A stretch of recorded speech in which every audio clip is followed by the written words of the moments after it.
Esta es la represa de Guatapé, en el oriente antioqueño.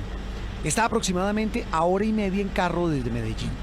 Sin duda, es uno de los lugares más bellos de Antioquia y del país. Es un referente turístico por excelencia. En este exuberante lugar hay casas de recreo, hoteles y sitios muy visitados por miles de personas cada año. En la mitad de semejante paraíso y a la vista de todo el mundo está esta casa, o bueno, lo que queda de ella. Está ubicada prácticamente en la mitad de la represa y carga con un pesado lastre, ese que tienen muchos bienes en Colombia. Estamos en el predio denominado La Manuela, que era una de las fincas de recreo de Pablo Escobar, aquí en Guatapé, en una de las zonas más estratégicas e importantes de Guatapé, con una vista privilegiada. Estaba viendo eso, este es el lago. Esto era lo que denominaban una de las fincas favoritas y con el nombre de la hija de él, ¿no? Así es, más de 7 hectáreas, con una ubicación estratégica, con una vista hermosa y con la posibilidad de generar un desarrollo turístico muy importante para la región. 30 años después, porque esto lleva 30 años, mire, lo abandonado, ¿qué funcionaba acá? O sea, ¿cómo se dieron cuenta que esto existía? Le cuento que en la Sociedad de Activos Especiales se dieron a la tarea de hacer una validación del inventario durante 4 años para identificar qué era lo que se estaba recibiendo de extinción de dominio.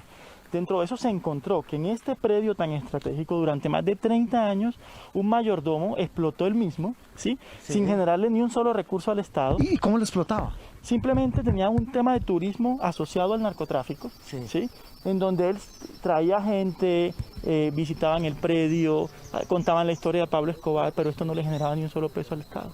Una cosa, ustedes llegan y ¿qué hacen? Entonces, en una de las operaciones de desalojo más importantes que ha tenido la Sociedad de Activos Especiales se recuperó este activo. Pero venga, ¿desalojaron a cuántas personas?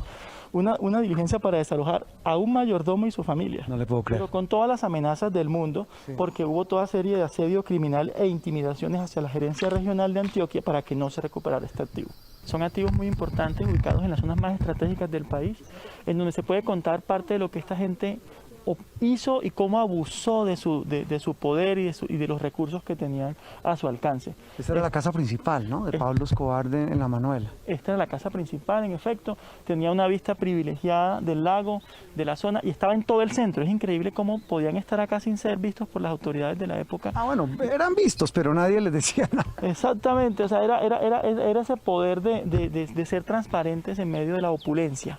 ¿Sí? Quien cuenta la historia de La Manuela, la casa de Pablo Escobar, es este abogado de Codazzi Cesar, de 36 años, y quien hoy por hoy es el responsable del holding empresarial más grande del país. De los 28.000 inmuebles que nosotros administramos, estamos haciendo operaciones con más de 3.000 activos que queremos arrendar. Tiene a su cargo más de 1.900 sociedades, un portafolio que va desde hoteles hasta fincas, desde droguerías hasta frigoríficos y agroindustrias, desde empresas de construcción hasta empresas de servicios públicos, desde empresas de transporte aéreo hasta edificios, desde caballos de paso fino hasta cerdos. Tiene a su cargo también empresas de comercialización de oro, mucho oro. En total, maneja un portafolio cuyo patrimonio supera los 15 billones de pesos, mucho más que miles de empresas en Colombia. Andrés Ávila es el director de la Sociedad de Activos Especiales, un nombre que no dice mucho para la mayoría de los colombianos, pero que cumple una misión muy compleja. La SAE es el organismo que desde hace 5 años reemplazó a la tristemente célebre Dirección Nacional de Estupefacientes, encargada de administrar y luego vender los bienes que la justicia les quita a narcotraficantes, guerrilleros, paramilitares y corruptos. Somos la inmobiliaria más grande del país y del mundo en administración de bienes de origen ilícito, 28.000 inmuebles en toda Colombia. También somos el holding de industria, uno de los holdings de industria más representativos que tiene Colombia, con 2.000 empresas en 17 sectores de la economía. Y también hemos llegado a ser uno de los hatos ganaderos más importantes del país, con diligencias que nos han entregado más de 15.000 semovientes en un año. Llegó hace unos meses al cargo y desde entonces casi no ha parado en su oficina en Bogotá. Le ha tocado moverse por todo el país viendo lo que le toca administrar. Y precisamente en ese recorrido se ha encontrado con monumentos a la desidia del Estado, a la lentitud de la justicia y a la habilidad de abogados expertos en camuflar bienes mal habidos, como este, La Manuela. Este caso bien podría ser la radiografía de lo que maneja todos los días la SAE. Miles de casas, fincas, lotes, oficinas, comercios y todo tipo de bienes que están en todo el país, abandonados y metidos en marañas judiciales por parte de sus antiguos dueños y de sus muy hábiles abogados. Parte del problema en Colombia es que los procesos de extinción de dominio se demoran mucho tiempo. Hemos venido diciendo que se demoran hasta 30 años en algunos casos.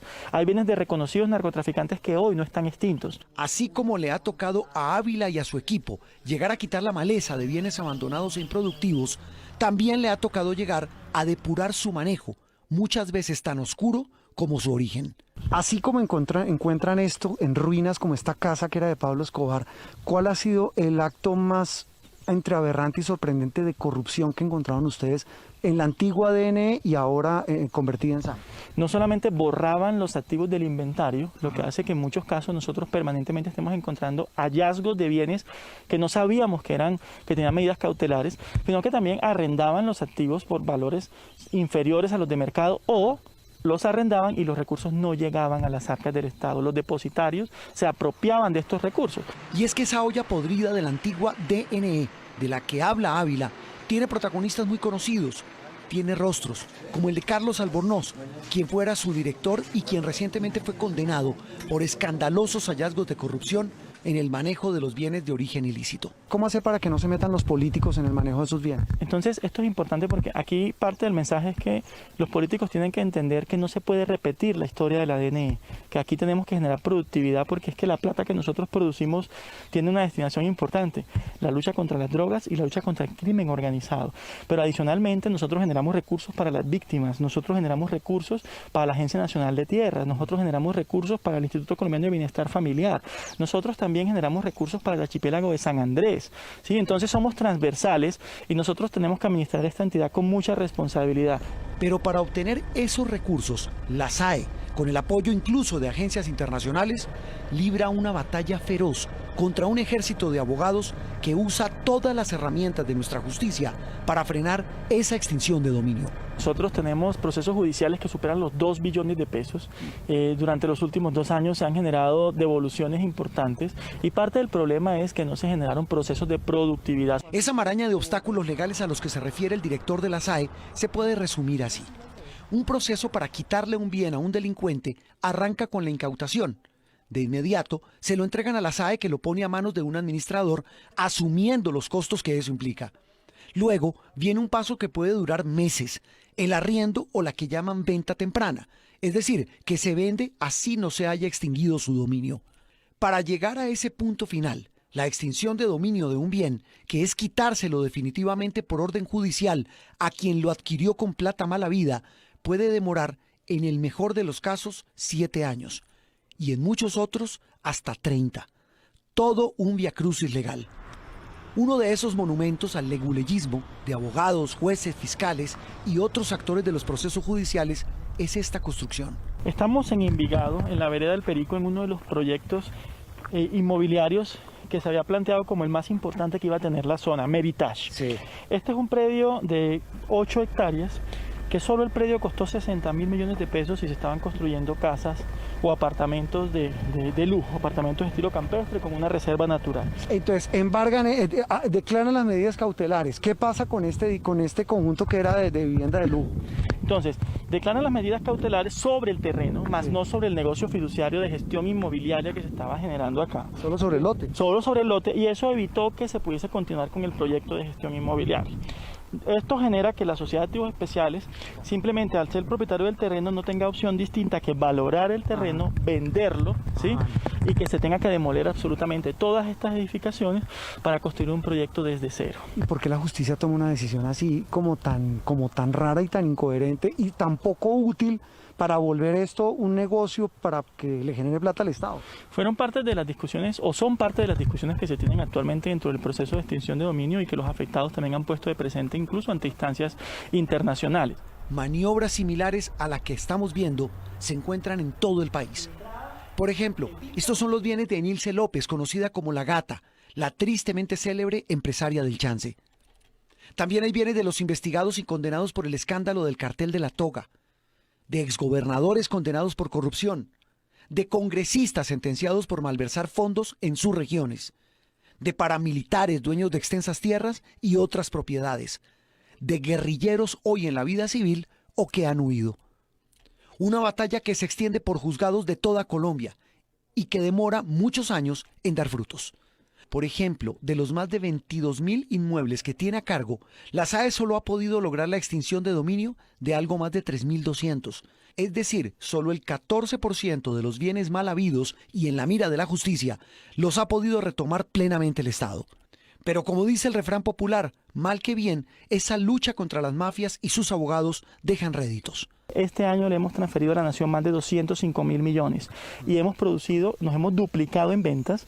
Durante el 2020 nosotros generamos ventas por más de 120.000 millones de pesos en inmuebles y el próximo año, en un ejercicio de venta masiva de activos, acompañados con INL de la Embajada Americana, esperamos poner a comercializar 5.000 bienes por 1.3 billones de pesos y vender las sociedades que sean objeto de comercialización también por más de 1 billón de pesos. Ahora la SAE se alista para una nueva batalla. Y lo hará con un grupo élite de investigadores que tiene en la mira por lo menos 10.000 bienes de origen oscuro que hoy están ocupados irregularmente, como este apartamento en el lujoso sector del Poblado en Medellín. Alguna vez fue del clan Ochoa y hoy pasa de mano en mano mientras el Estado paga su mantenimiento. Nadie sabe por qué ni siquiera está en un proceso de extinción. Es decir, habrá un grupo para enfrentar a una de las más sofisticadas mafias que hoy funcionan en Colombia, las que ocultan los bienes de los mafiosos para evitar que se los quite el Estado.